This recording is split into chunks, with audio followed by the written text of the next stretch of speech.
ಅಂದ್ರೆ teacher ಕಳ್ಸಿಲ್ಲಂತೆ bye ಬಿಚ್ಚಿಡ್ತೀವಿ.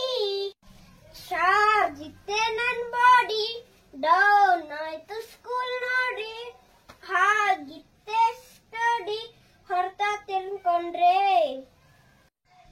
Thanks for watching. Please like and share.